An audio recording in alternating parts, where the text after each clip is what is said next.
Welcome back guys to my channel.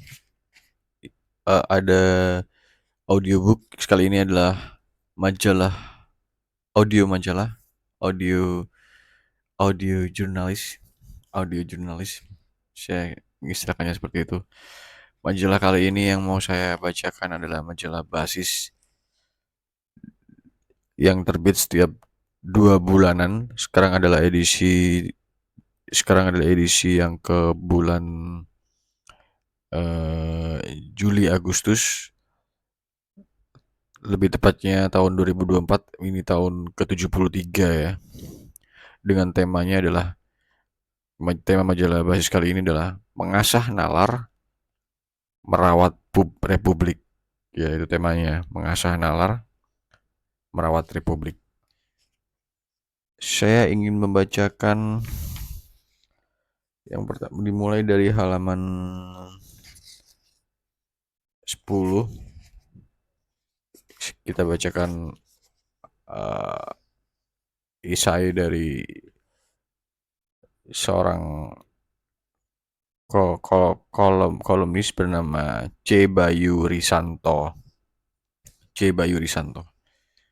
yang berjudul Lace.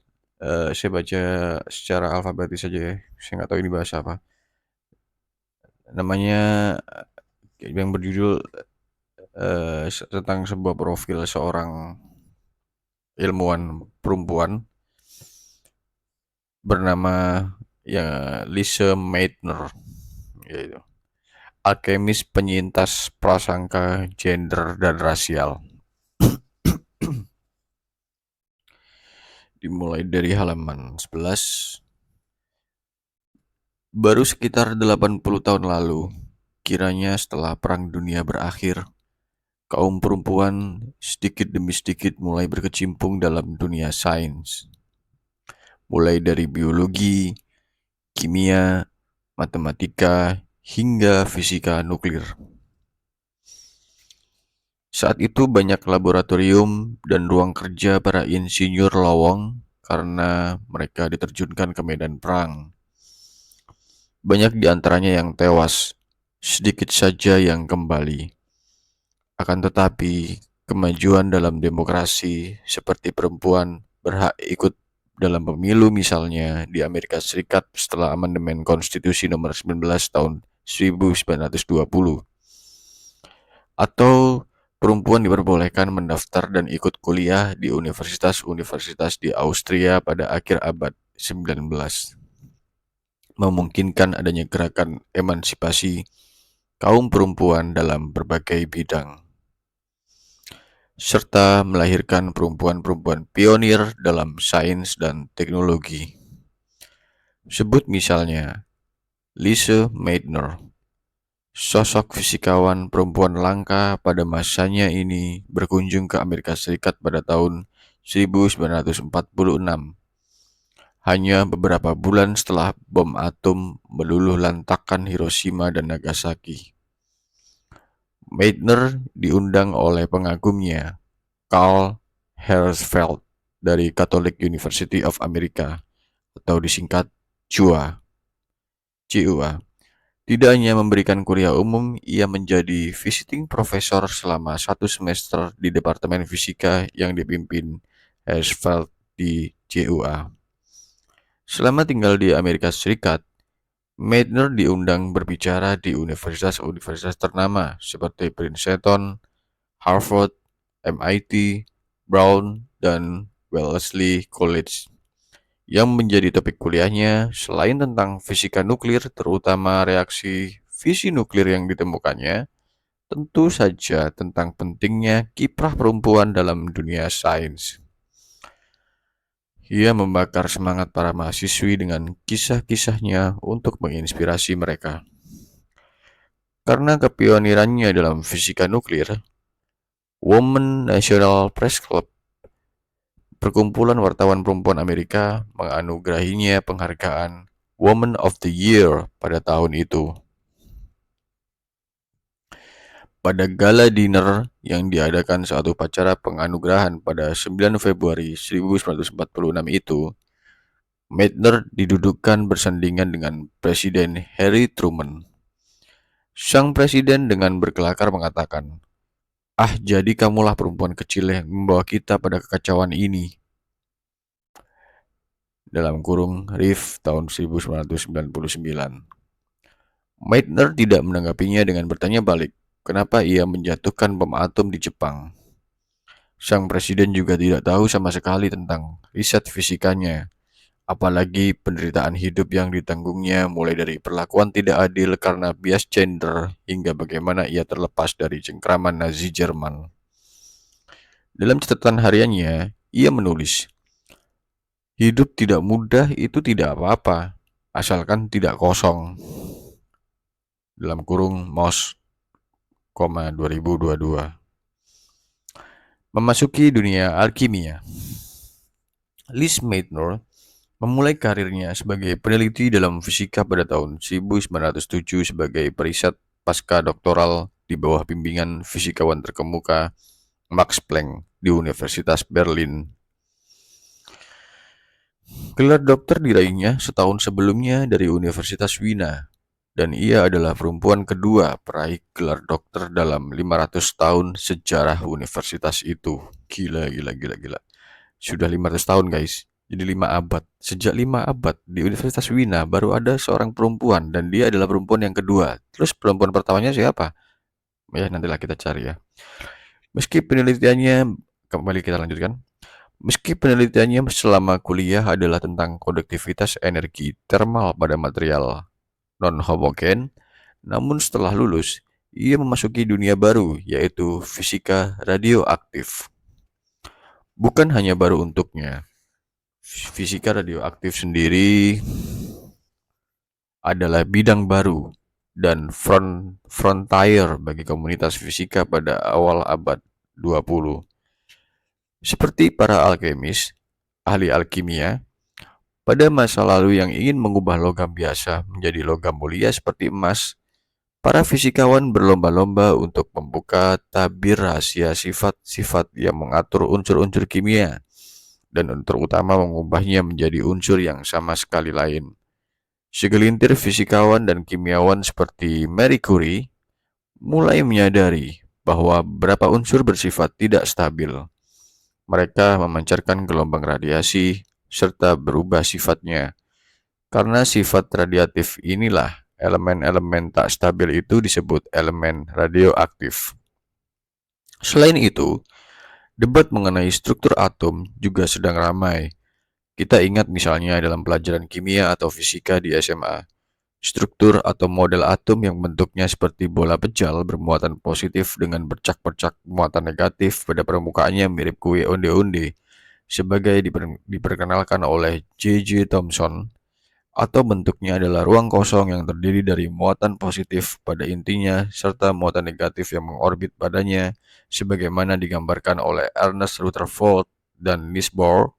Itulah dunia baru yang dimasuki oleh Meitner. Jadi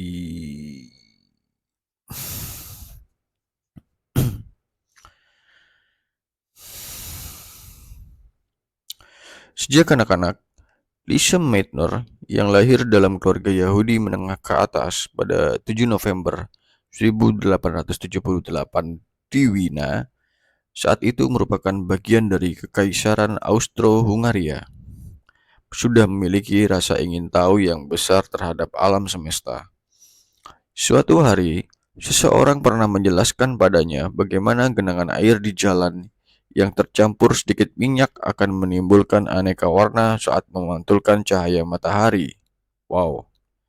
Ia kemudian berujar, betapa menariknya bisa menemukan hal-hal semacam itu di alam semesta ini. Setelah itu, ia bertanya banyak hal lain terkait ilmu alam pada orang tersebut.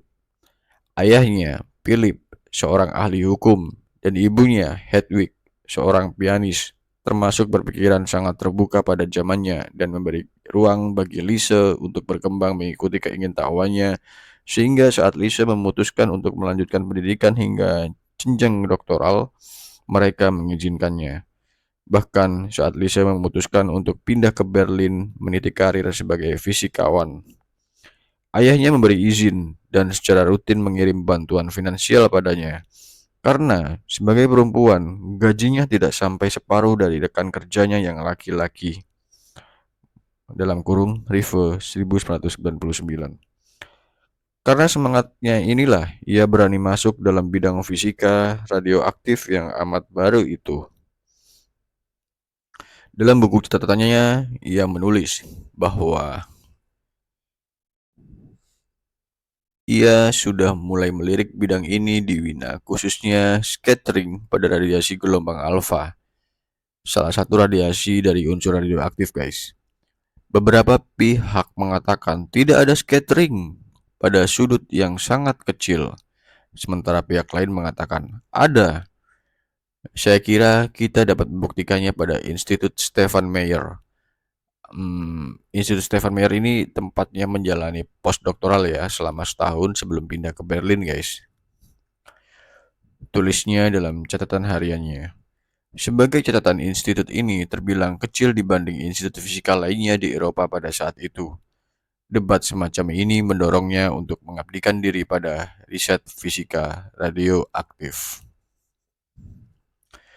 Setelah tiba di Universitas Berlin, Meitner yang ingin melanjutkan risetnya dalam fisika eksperimental, bukan fisika teoritis, seperti Max Planck, tidak mendapatkan ruang laboratorium. Jadi dia itu fisikanya fisika eksperimental, guys, bukan fisika teoritis ya, kayak Max Planck. Jadi dia tidak mendapatkan ruang laboratorium juga. Heinrich Rubens yang mengepalai Departemen Kimia dan Fisika Eksperimental beralasan bahwa rambut panjang perempuan rentan terjilat api Bunsen sehingga berbahaya jika mereka bekerja di laboratorium. Aduh. Dasar Rubens. Oke, lanjut. Satu-satunya perempuan setelah tiba di Universitas Berlin, Meitner yang ingin tetap melanjutkan risetnya dalam fisika eksperimental, bukan fisika teoritis seperti Max Planck, tidak mendapatkan ruang laboratorium. Ya itu udah saya baca ya. Udah saya bacakan ya, guys ya. Jika mau, Meitner dapat bekerja bersama Rubens ya, yang menolak Meitner karena alasan panjangnya rambut. Ruben beralasan ya bisa menjadi asistennya Ruben tanpa bayaran. Tentu saja tawaran ini ditolak Meitner karena ia ingin melanjutkan penelitian radioaktifnya secara mandiri.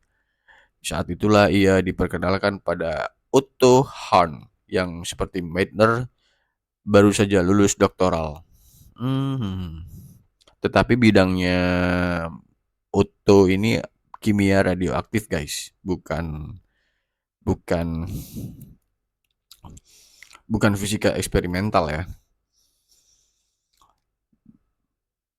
Karena Han lah yang jadi dengan senang hati ia bekerja bersama dengan Han dan tak pernah berani mengira bahwa kerjasama ini akan berlangsung selama puluhan tahun ke depan. Buset, puluhan tahun meneliti. Han lah yang membujuk dan meyakinkan Rubens sehingga satu ruangan pada basement laboratorium diberikan pada Meitner untuk bekerja. Meitner harus menyanggul rambutnya, masuk ke ruang kerja lewat pintu terpisah, tidak memiliki toilet, sehingga ia harus pergi keluar gedung dan menggunakan toilet di hotel seberang jalan. Dan tentu saja dilarang pergi ke ruang laboratorium di atas. Semua hanya karena ia seorang perempuan. Meski mereka berdua adalah rekan kerja, namun secara administratif, Meitner adalah asisten Han dan Planck. Gaji yang diterimanya tidak sampai 1000 DM. DM itu apa ya? Ini keterangan dari MOS tahun 2022. Rupanya ini tidak menyurutkan semangatnya untuk bekerja. Dalam memoarnya, ia sudah bersyukur bahwa ia diperbolehkan mengikuti kolokium fisika, semacam seminar, guys. Kolokium fisika ya. Kolokium fisika. Saya baru tahu istilah yang baru ini. Ini istilah baru, guys. Semacam seminar namanya kolokium fisika. pada setiap hari Rabu bersama fisikawan-fisikawan muda dan yang beberapa di antaranya kelak mendapat hadiah Nobel. Oh, jadi namanya kolokium. Pertemuan dengan fisikawan-fisikawan muda yang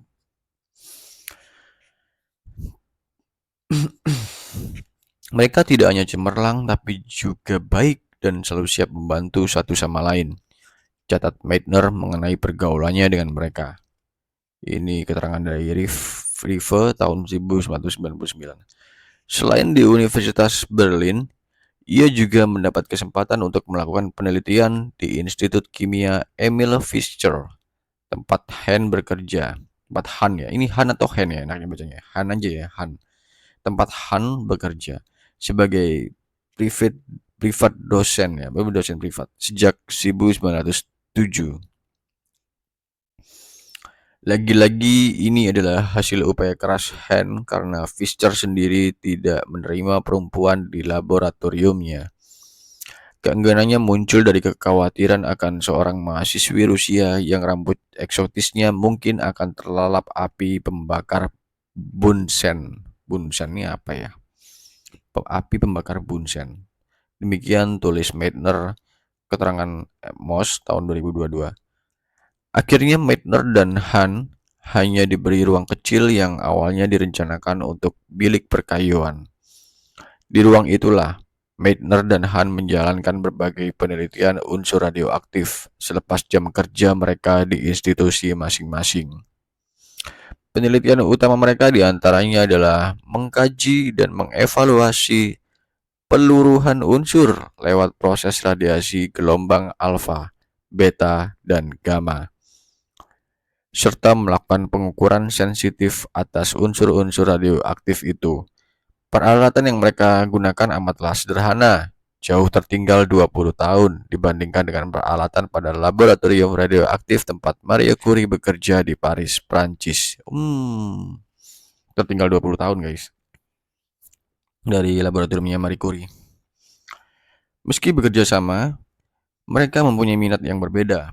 Meitner lebih suka mengkaji radiasi, sementara Han lebih suka meneliti komposisi kimiawi dari elemen-elemen radioaktif itu. Membangun profesionalitas. Sekitar 1 tahun kemudian, mereka berdua mengumumkan telah menemukan elemen radioaktif berumur pendek yang merupakan turunan dari aktinium. Sekali lagi, aktinium. Dalam paper yang diterbitkan pada Psychical Zeitschrift nomor 9 tahun 1908, mereka menamakannya aktinium C. Penemuan ini mengantarkannya pada penemuan yang lebih besar dan penting, yakni metode atau teknik recoil. Recoil method.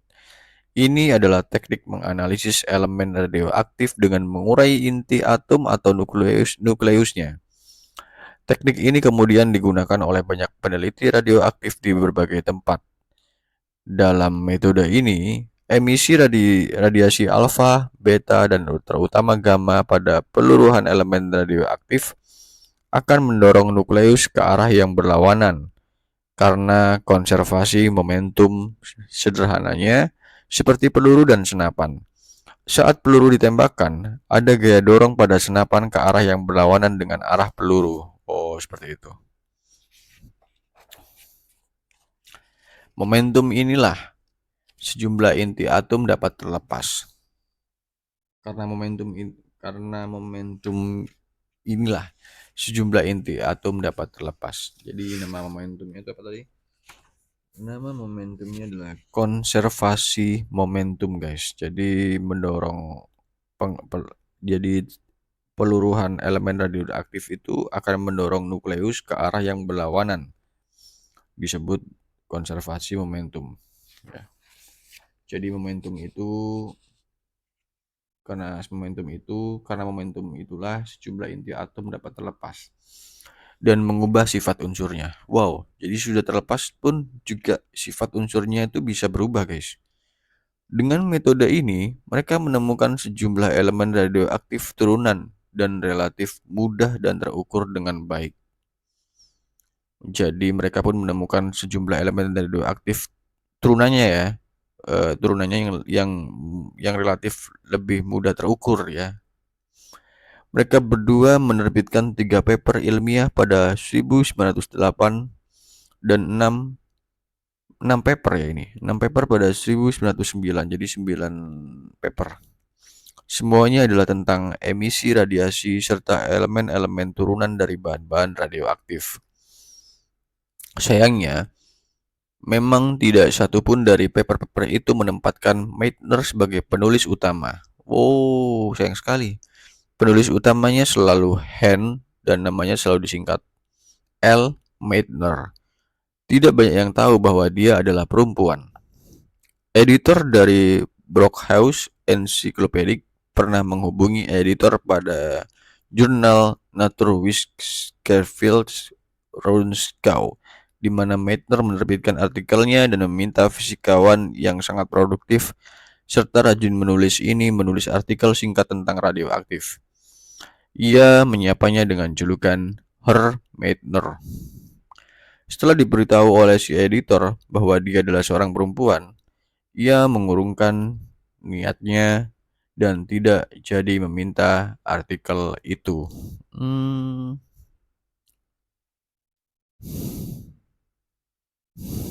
Jadi fisikawan yang cowok ini gak jadi nulis tentang, gak jadi menulis artikel singkat guys tentang radioaktifnya si Meitner ya. Karena tahu bahwa ternyata Meitner ini seorang perempuan, jadi ia mengurungkan niatnya. Karena sepak terjang, selanjutnya kita lanjutkan. Karena sepak terjang keduanya mulai dikenali di kalangan peneliti, mereka berdua direkrut sebagai peneliti radioaktif pada Institut Kaiser Wilhelm atau disingkat IKW untuk Departemen Kimia yang baru saja didirikan pada 1912 di Berlin Dahlem di luar kota Berlin. Lembaga itu merupakan konsorsium antara industri dan para bankir. Laboratorium mereka jauh lebih luas dan lebih lengkap daripada di basement dan di bilik perkayuan. Meitner adalah satu-satunya perempuan yang bekerja di situ, dan posisinya pegawai tidak tetap. Bahkan saat upacara peresmian institut baru tersebut, kepada Kaisar Wilhelm II, Raja Prusia, Meitner diperkenalkan sebagai fisikawan tamu yang kebetulan sedang berkunjung. Sementara Hen mulai mendapatkan posisi dan kenaikan gaji karena publikasi penting dari kerja riset mereka berdua selama 5 tahun terakhir. Meitner justru berjuang mempertahankan status profesionalnya lewat publikasi dan ketekunannya dalam bekerja sebagai peneliti dan tentu saja pergaulannya dengan para fisikawan dalam kolokium fisika setiap Rabu ya. Mulai dari Albert Einstein, Werner Heisenberg, Heinrich Hertz, Otto Stern, Hans Geiger, dan masih banyak lagi. Penelitian pada IKW pada Institut Kaiser Wilhelm itu hanya bertahan 2 tahun saja. Segera setelah Adipati Franz Ferdinand dan istrinya dibunuh, innalillahi, pada 28 Juni 1914, Kekaisaran Prusia mengumumkan perang melawan Serbia dan dimulailah Perang Dunia I. Pada titik sejarah inilah mesin perang mengeksploitasi sains secara habis-habisan. Pertama, banyak peneliti termasuk mahasiswa direkrut untuk menjadi tentara. Mereka dibakar dengan semangat menyelamatkan Ibu Pertiwi, Fatherland, atau kata lainnya adalah Fatherland ya. Kenapa Ibu Pertiwi ya? Soalnya Fatherland kan Bapak Pertiwi ya guys ya. Tapi di sini ditulis oleh editor basis ditulis Ibu Pertiwi. Meitner, warga Austria, ditempatkan sebagai tenaga keperawatan dalam Satuan Layanan Fotosinar X atau fotoronsen bagi para prajurit yang terluka. Ia menulis bahwa ia bekerja 20 jam per hari dan melayani sekitar 200-an fotosinar X setiap hari. Wow, 200 guys per hari. Ini ditulis oleh Rive pada tahun 1999. Kedua, sains diterapkan untuk membuat senjata. Jadi yang pertama tadi adalah eh, izin perang mengeksploitasi banyak peneliti termasuk mahasiswa direkrut untuk menjadi tentara. Yang kedua, sains diterapkan untuk membuat senjata. Misalnya, Hen ditugaskan pada satuan senjata kimia di Belgia dan bertugas mengembangkan dan menguji bom gas beracun, klorin, dan fosgen. Di bawah komando Fritz Haber, Direktur Institut Fisika dan Elektrokimia Kaiser Wilhelm di Berlin Dahlem. Meski dia tidak melaksanakan pengujian dan tidak juga menyaksikan betapa ngerinya penderitaan dan kematian para prajurit Inggris dan Prancis yang menjadi tikus percobaan gas beracun itu di Ypres, Belgia, ia sejak itu dipandang oleh Meitner sebagai orang yang menyalahgunakan sains untuk kepentingan militer dan tidak berani mengedepankan moralitas di atas segalanya. Dalam salah satu suratnya kepada Meitner, ia tahu betul bahwa penggunaan senjata kimia bertentangan dengan Konvensi Jenewa tahun 1864, tapi ia tetap menjalankan misinya dalam perang. Menurut Moss tahun 2022. Pengakuan sementara. Selesai Perang Dunia I, mereka berdua kembali bekerja di IKW. Pada saat itu gaji Meitner sudah naik menjadi 3.000 DM, sama dengan Han. Kenaikan ini terjadi karena pada tahun 1916, Universitas Praha menawarinya posisi akademis dengan gaji yang lumayan tinggi. Ini adalah bentuk pengakuan keprofesionalan dan pencapaian Meitner dalam penelitian fisika radioaktif.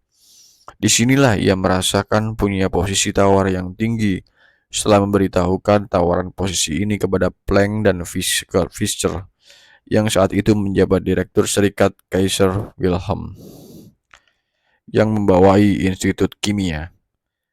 Ia dengan segera diangkat sebagai pegawai tetap dengan gaji standar, bukan lagi fisikawan tamu dengan upah ala kadarnya. Pengakuan atas kemampuannya pun semakin luas. Pada tahun 1920, ia dikenalkan pada Niels Bohr saat berkunjung ke Berlin dan menghadiri seminar fisika selama musim panas di Institut Bohr di Copenhagen.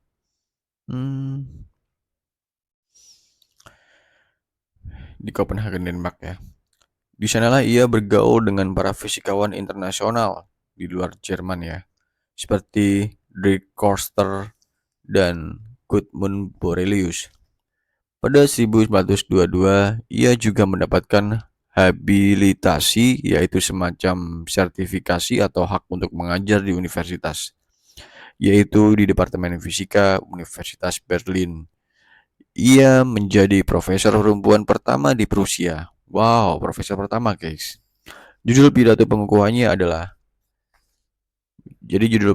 pidato pengukuhannya itu signifikansi radioaktivitas bagi proses-proses kosmis. Anjrit, judulnya guys. Entah sengaja atau karena bias gender, Berlin Academic Press menerbitkan pidatonya dengan judul signifikansi radioaktivitas bagi fisika kosmetik. Jadi kosmiknya diubah jadi kosmetik. Kurang ajar Berlin Academic Press ini ya. Meski menyakitkan, ia tidak meminta koreksi karena takut dipandang sebagai perempuan temperamental. Wow. Pada saat itu ada sekitar 770 mahasiswi menimba ilmu di Universitas Berlin dan tentu saja ia menjadi semacam panutan bagi mereka. Situasi setelah perang, di mana Jerman kalah, mengakibatkan ketidakstabilan ekonomi dan politik antara tahun 1923 hingga 1933. Gerakan nasionalisme yang menjurus pada rasisme dan gerakan scientific chauvinisme mulai tumbuh subur. Pentingnya German Science dan kontribusinya bagi negeri Jerman menjadi topik dalam pidato politik dan debat publik. Teori relativitas Einstein yang mengubah cara pandang manusia terhadap alam semesta dianggap sebagai kemunduran dalam fisika karena tidak dapat diterapkan dalam industri yang memajukan ekonomi Jerman. Sedikit catatan, Teorinya baru berpengaruh secara ekonomi, bahkan sosial politik setelah diterapkan dalam teknologi Global Positioning System atau GPS di awal abad 21. Khususnya untuk mengoreksi jam atom pada satelit GPS, mereka menuduh kaum Yahudi yang diwakili oleh Einstein merusak sistem fisika saat itu. Situasi sosial politik semakin buruk setelah Presiden Jerman Paul von Hindenburg menetapkan Adolf Hitler sebagai kanselir Jerman pada 1933. Setelah pembentukan koalisi di antara partai-partai pemenang pemilu tidak dimungkinkan, Hitler yang seperti Meitner adalah orang Austria segera menerapkan ideologi antisemitisme atau dalam kata lain anti-Yahudi. Ia menuduh bahwa orang-orang Yahudi berideologi komunis dan berbahaya bagi negeri Jerman. Hitler berkuasa. Beberapa bulan setelah Hitler berkuasa, lembaga-lembaga negara serta lembaga yang didukung negara seperti universitas mulai melakukan pembersihan etnis. Ratusan dosen, ilmuwan, dan peneliti yang diketahui keturunan Yahudi dipecat dari Universitas Berlin. Banyak orang memprotes. Fritz Haber, yang adalah keturunan Yahudi, nekat mundur dari jabatan sebagai direktur IKW dan dari Universitas Karlsruhe, meski Kementerian Pendidikan memintanya untuk bertahan. Di mata pemerintah, ia adalah orang yang sangat berjasa bagi negara karena menemukan teknik membuat pupuk amonia yang memajukan pertanian serta senjata gas kimia dalam Perang Dunia I. Hen, bukan orang Yahudi, juga mundur dari posisinya sebagai dosen di Universitas Berlin. Max Planck sebagai presiden Kaiser Wilhelm Society yang membawa IKW bahkan nekat menghadap Hitler langsung. Hitler sangat berang dan menuduh para ilmuwan Yahudi sebagai antek-antek komunis. Ratusan ilmuwan Yahudi dan keturunan Yahudi hijrah dari Jerman terutama ke Inggris ya dan Amerika Serikat. Leo Szilard, bacanya susah banget ini. Szilard, Leo Szilard, fisikawan yang kemudian hari melahirkan ide tentang reaksi nuklir berantai, misalnya, segera mengungsi ke Inggris dan kemudian ke Amerika Serikat bersama keluarganya. Fisikawan Otto Frisch yang adalah keponakan Meitner pun segera mengungsi ke Oxford, Inggris. Dalam situasi seperti itu, Meitner bergeming. Ia merasa bahwa aturan tersebut tidak akan berdampak baginya karena ia adalah orang Austria. Lebih dari itu, ia tidak ingin pergi meninggalkan laboratoriumnya di IKW yang sudah menjadi bagian dari hidupnya dan tiada bandingnya. Untungnya, IKW bukanlah institusi yang berada di bawah pemerintah Jerman dan tidak mendapat dukungan finansial dari pemerintah Jerman. Karena itu, pemerintah tidak bisa memecat para pegawai keturunan Yahudi di lembaga tersebut. Maka Meitner bekerja setiap hari seperti biasanya bersama Hahn dan Fritz Strassmann, asisten mereka. Meitner sibuk membombardir uranium-238 dengan neutron untuk membuktikan klaim Irene Curie dan Pavel Savage yang katanya sudah menemukan suatu unsur transuranium dengan massa luruh pendek yaitu 3,5 jam yang mirip dengan isotop thorium. Usaha mereka tidak membuahkan hasil. Menurut keterangan Meitner tahun 1962, kesibukan Meitner ini menghindarkannya dari hidup sosial di IKW yang mulai dipenuhi dengan ilmuwan-ilmuwan yang terafiliasi dengan Nazi dengan seragam coklatnya. Bendera swastika pun berkibar di luar gedung IKW. Dan setelah mengajar selama 12 tahun di Universitas Berlin, Meitner pun dipecat. Izin mengajarnya dicabut oleh Kementerian Pendidikan pada tahun 1934.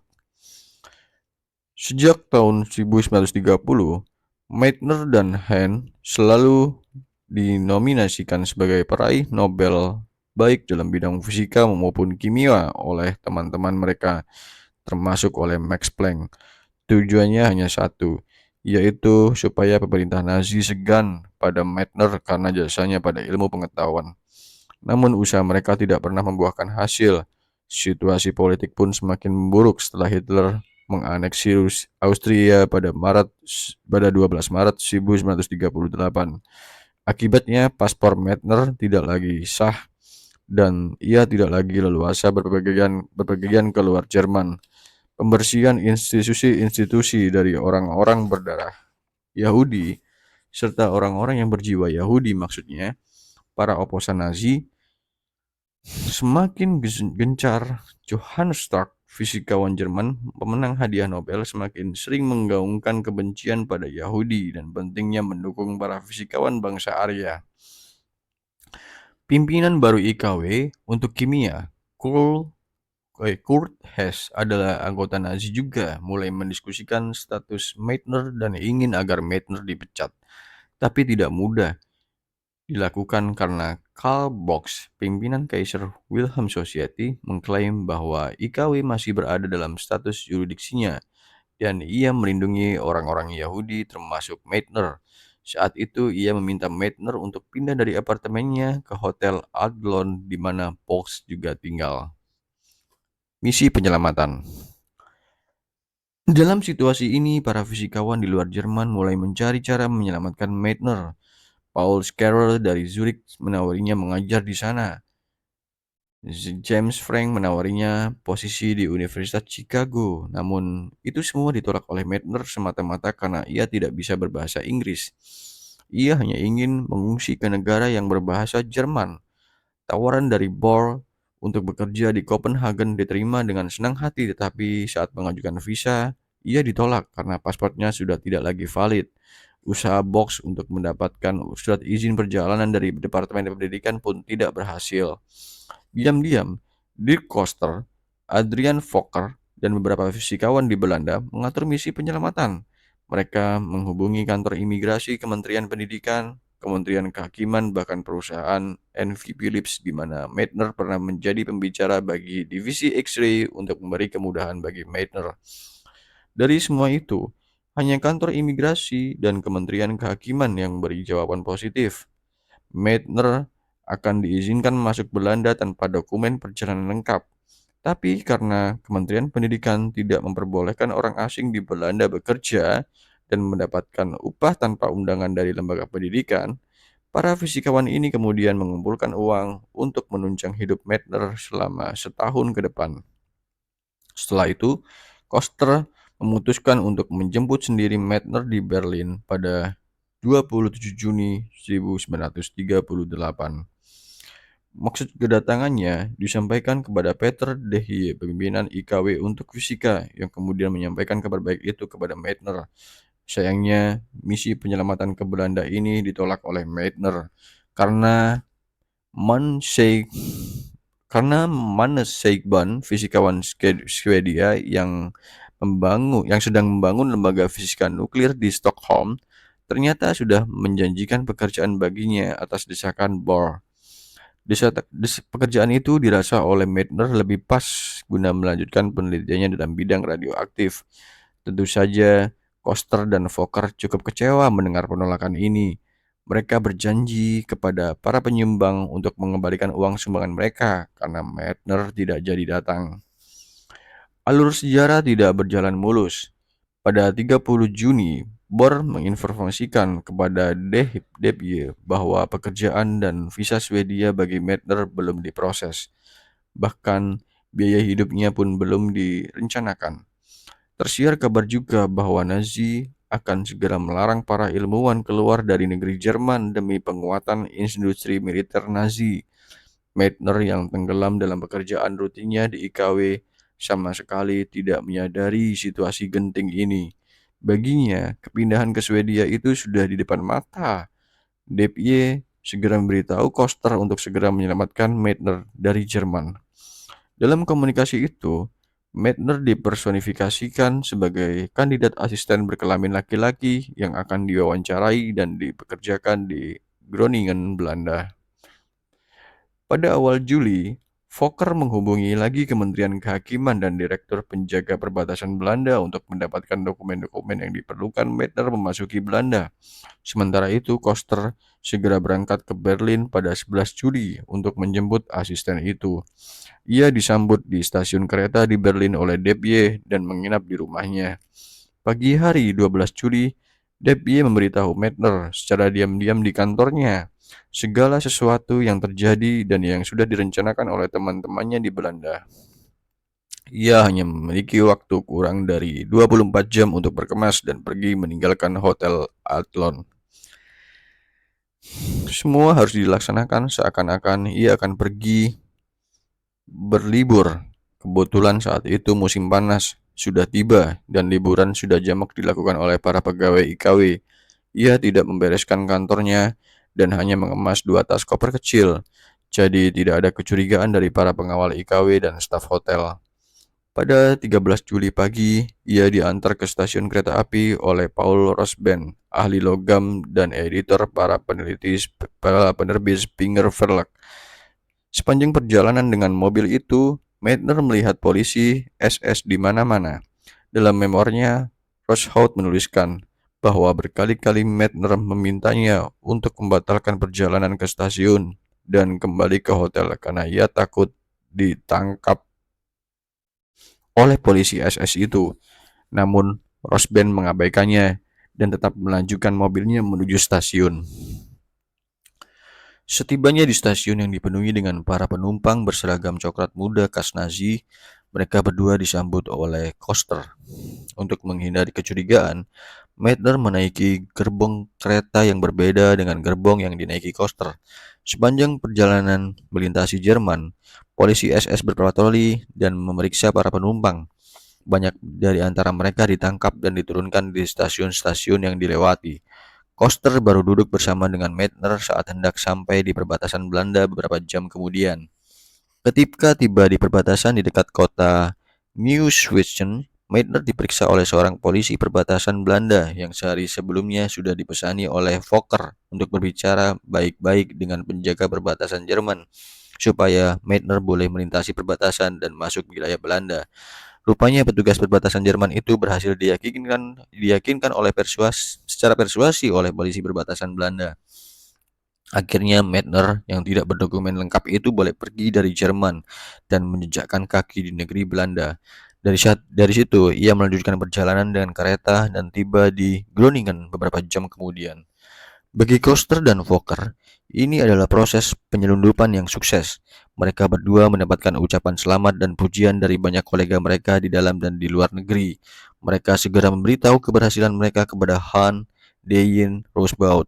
Ditulis oleh Koster lewat telegram kepada Han bahwa bayi perempuannya sudah lahir. Han kemudian menjawab, "Selamat atas kelahirannya. Akan diberi nama apa anak perempuan ini?" Hal itu untuk mengelabui polisi SS dan pemerintahan Nazi Jerman. Reaksi fisi nuklir.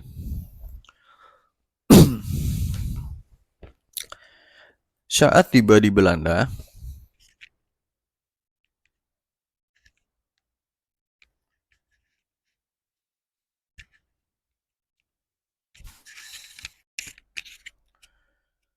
reaksi fisi nuklir. Kita lanjut. Saat tiba di Belanda, Meitner sudah berusia 60 tahun dan tidak punya apa-apa selain pakaian dan beberapa buku catatan terkemas di dua kopernya. Saya kira itu diari, guys. Jadi 2 diari. Ia beristirahat di rumah Koster di Groningen sekitar 2 minggu sebelum akhirnya pergi ke Copenhagen.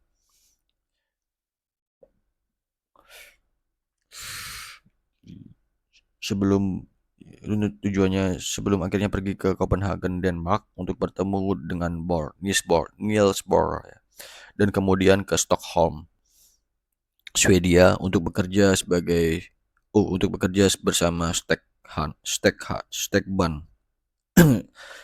Namanya susah ini. Bekerja bersama Schickban. Dalam kurun waktu itu, sedikit demi sedikit ia kembali ke riset dan penelitian fisikanya, khususnya terkait dengan unsur transuranium. Namun, kesibukan Shipman dan keterbatasan peralatan laboratorium membuat Meitner semakin putus asa dari hari ke hari. Jadi laboratoriumnya tidak secanggih di Jerman ya, tidak secanggih di ISW.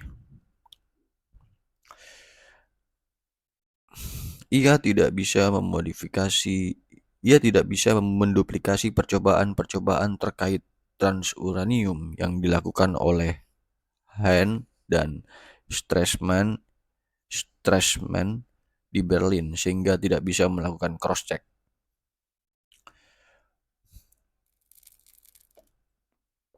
Pada 10 November 1938, Meitner dan Hahn bertemu satu sama lain di Institut Bohr di Copenhagen. Di situ Hahn melaporkan hasil penelitian radioaktif terkait transuranium untuk membuktikan temuan Curie dan Savage. Hasilnya cukup membingungkan. Unsur uranium yang dibombardir oleh neutron mengemisi dua partikel alfa dan menghasilkan produk akhir berupa isotop serupa barium, bukan isotop radium, sebagaimana yang diharapkan. Ini bahasa teknis ya guys, agak sulit untuk kalian mengerti. Jadi mereka tuh mengharapkan isotop yang dihasilkan itu eh, radium ya, tapi yang ternyata yang dihasilkan berupa isotop barium. Jadi emisi ya begitulah.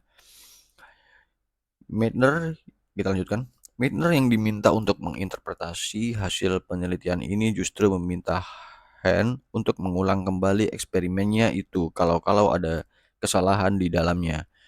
Sekembalinya di Berlin, Hahn bersama Stresemann mengulang eksperimen itu tidak hanya dengan uranium, tapi juga unsur-unsur berat lainnya seperti radium, aktinium, dan thorium. Hasilnya tetap sama. Proses pembombardiran uranium dengan neutron itu menghasilkan isotop radium yang berlaku seperti barium. Kesimpulan ini sampai di tangan Meitner persis sebelum ia berangkat liburan Natal 1938 ke kota Kuhnau bersama Fritz, keponakannya.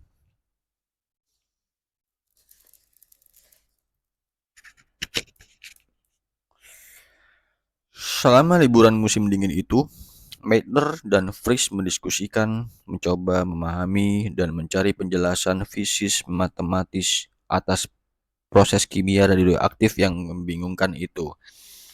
Mereka kembali kepada hipotesis Bohr dalam papernya tahun 1937 yang menggambarkan inti atom itu bersifat seperti setetes air yang mungkin saja membelah menjadi dua jika suatu energi dapat mengatasi tegangan atau tension pada permukaan tetes air itu.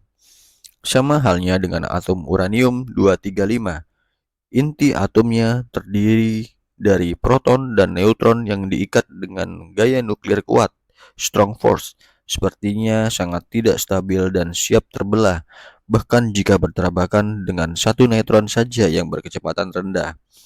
Masalahnya, ketika inti atom itu terbelah dua bagian, salah satunya bersifat seperti barium, atau kata lain atau istilah lainnya Z56 ya, dan lainnya adalah krypton atau sebutan lainnya adalah Z36. Keduanya memiliki energi kinetik yang tinggi alias bergerak dengan cepat saling menjauhi. Perhitungan fisis mereka mendapati energi sebesar 200 juta elektron volt. Dari mana energi kinetik sebesar itu? Itulah pertanyaannya. Jadi kenapa bisa berubah menjadi energi kinetik sebesar 200 juta elektron volt? Jadi dengan menggunakan persamaan packing fraction, mereka menemukan bahwa inti atom masing-masing bagian itu lebih ringan daripada inti atom uranium 235. Selisihnya sekitar 1/5 massa proton. Saat menerapkannya dalam persamaan Einstein, E sama dengan mc kuadrat, Meitner menemukan bahwa seperlima massa proton ini setara dengan 200 juta elektron volt. Wow guys. Karena masih merasa tidak yakin, Fritz menduplikasi dengan teliti eksperimen Hahn dan Strassman di laboratorium Bohr. Hasilnya sama saja, tidak ada perubahan. Segera mereka berdua menyadari bahwa sebagian dari massa uranium yang hilang itu berubah menjadi energi.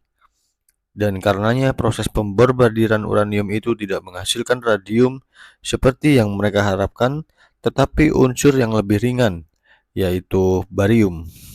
Ini adalah pembuktian eksperimental pertama atas persamaan fisika teoritis Einstein bahwa energi setara dengan massa benda.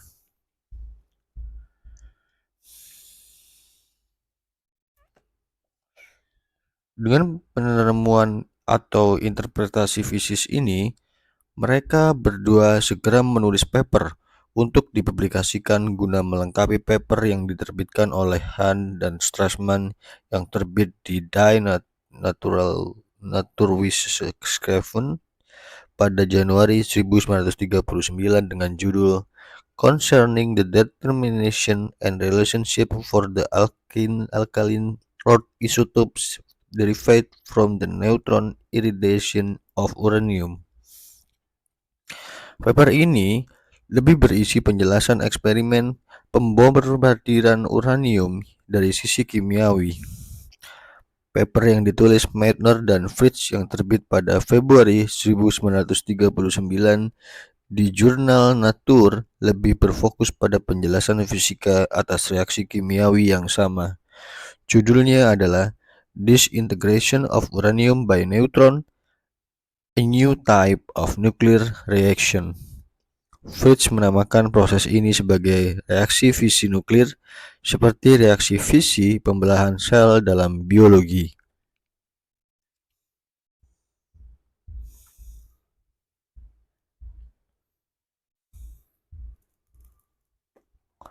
Bom atom.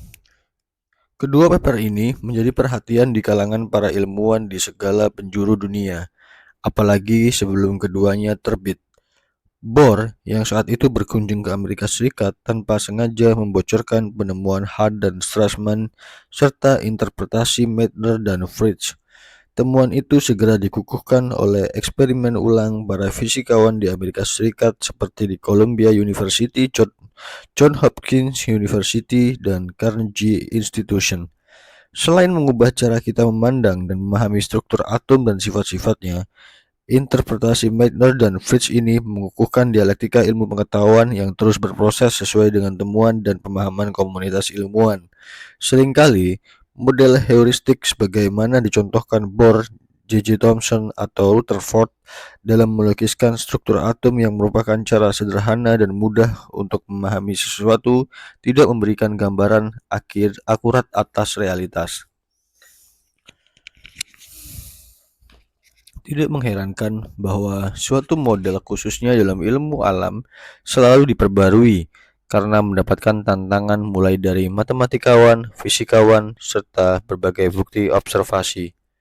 Dalam bidang fisika nuklir sendiri, temuan Meitner dan Fritz ini mewujudkan impian para fisikawan terdahulu seperti H.A. Kramers yang pada 1923 berspekulasi membebaskan energi dari inti atom dan menggunakannya sebagai pengganti bahan peledak.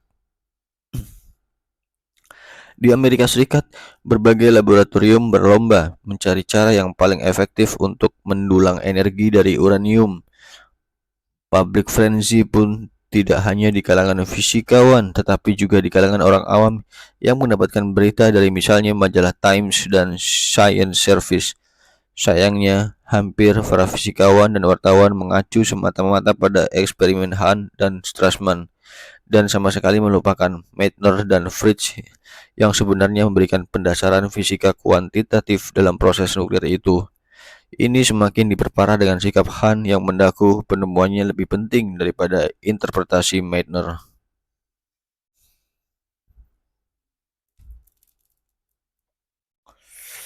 Eksplorasi dan perlombaan riset ini mencapai puncaknya saat beberapa ilmuwan menyadari kemungkinan dibuatnya reaksi nuklir berantai atau dengan kata lain chain reaction. Sebut misalnya Leo Szilard, Isaac Rabi, dan Enrico Fermi. Semuanya imigran yang lari ke Amerika Serikat dari Nazi Jerman.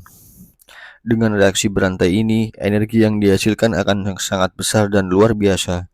Dari sini muncul ide dimungkinkannya pembuatan bom fisi atau dengan kata lain bom atom. Szilard segera menyerukan kepada para fisikawan di Amerika, Inggris, dan Prancis untuk menghentikan publikasi penelitian fisika nuklir agar pemerintah Nazi tidak menggunakannya untuk membuat senjata. Terlebih, Nazi pada September 1939 menginvasi Polandia dan pecah Perang Dunia Kedua. Atas desakan Szilard, Einstein pun segera menulis surat kepada Presiden Amerika Serikat Theodore Roosevelt mengenai bahaya penyalahgunaan energi fisi nuklir serta memintanya untuk membangun dengan para fisikawan nuklir. Jawaban dari pemerintah Amerika Serikat adalah dibangunnya lembaga yang bernama Manhattan Project yang dikepalai oleh Robert Oppenheimer.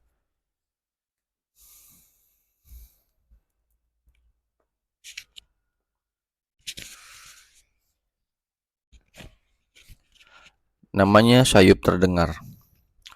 Nama Meitner pun semakin tenggelam. Sepertinya memang tidak ada orang dalam proyek pembuatan bom fisi nuklir yang rencananya dijatuhkan di Jerman yang ingat atau menyebut Meitner.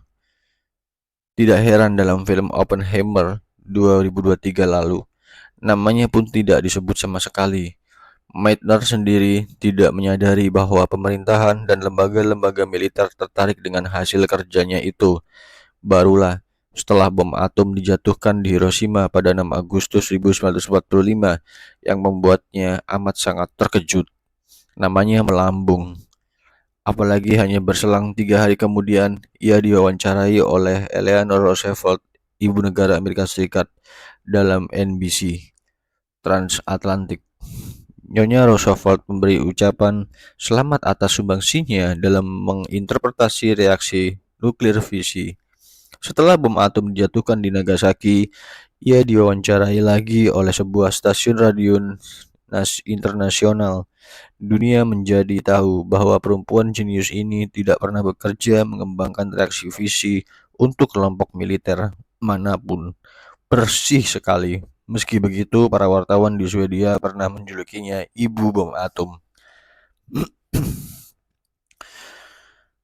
Sekembalinya dari tur di Amerika Serikat tahun 1946, Meitner segera semakin gencar menyuarakan pentingnya partisipasi kaum perempuan pada dunia akademis dan ilmu pengetahuan. Dalam salah satu wawancara, ia mengatakan, perempuan memiliki tanggung jawab yang besar serta wajib berusaha sekuat mungkin agar perang tidak lagi terjadi. Saya berharap kita dapat menggunakan energi nuklir yang besar ini untuk kepentingan perdamaian. Harapan ini diulanginya terus-menerus. Misalnya dalam artikelnya di Buletin Badan Energi Atom Internasional. Ia sepertinya sudah tidak lagi mengharapkan bahwa akan dihadiahi Nobel, meski setiap tahun namanya selalu dinominasikan. Terlebih setelah seorang diri mendapat hadiah Nobel dalam bidang kimia pada 1944. Tanpa Meitner, Strassman, dan Fritsch. Meski begitu, ia mendapatkan banyak sekali penghargaan dan anggota kehormatan pada lembaga-lembaga ilmu pengetahuan mulai dari Oslo, Gothenburg, Stockholm, dan lain-lain. Dan seringkali ia adalah anggota perempuan pertama. Apa yang penting baginya adalah menularkan semangatnya, terus-menerus melanjutkan kerja risetnya dalam sains dan menyuarakan perdamaian, meski masa lalunya dibayangi penderitaan dan kesusahan semata-mata karena bias gender dan rasial. Itu semua adalah standar etikanya, suatu keyakinan yang tidak akan pernah tergoyahkan oleh pengakuan publik dalam berupa penghargaan apapun. Meitner wafat pada 27 Oktober 1968 di Inggris. Pada batu makamnya ditulis oleh Fritz, seorang fisikawan yang tidak pernah kehilangan kemanusiaan. Ditulis oleh C. Bayu Risanto di Vatican Observatory.